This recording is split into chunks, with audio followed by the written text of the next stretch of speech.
Hello guys, দেখুন তাদের পাঁচ ভাইয়ের ভিতরে 5 ভাই 5 রকমেরই কাজ করে থাকে। খুবই অসহায় একটা ঘরের পরিবারের ছেলে। 5 ভাই 5 ধরনের কাজ করে থাকে। একটু আসেন তার কাছে একটু কথা বলি। কি অবস্থা তোমার? আপনার কি অবস্থা? হ্যাঁ ভালো। তোমার বাড়ি কোথায়? বাড়িতে আমেরিকা। আচ্ছা, তোমার বাবা কি করে? তোমরা কয় ভাই? 5 ভাই। 5 ভাই না? তুমি কি কাজ করো? ফার্নিচার। বালিশে কাঠের যে ফার্নিচারের যে কাজ করি আর তোমার বড় ভাই? রাজমিস্ত্রি।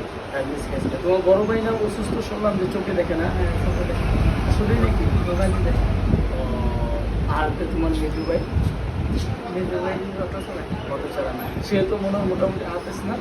না, হাফেজ না? আর তোমার ছোটটা? তোমরা রাজমিস্ত্রি কাজ করে। গাইজ দেখছেন, একটা পরিবারের মানুষ তারা পুরো পরিবারটাই একটু অসুস্থ ধরনের, ঠিক আছে, কিন্তু তাদের পরিবারটা খুবই একটা অসহায়।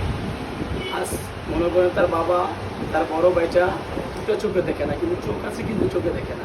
গাইজ এই ধরনের মানুষগুলোকে আমরা আসলে পাশে থাকতে চাই। আপনারা আমাদেরকে সাপোর্ট করবেন যেন আমরা কিছু করতে পারি তাদের জন্য। আল্লাহ হাফেজ।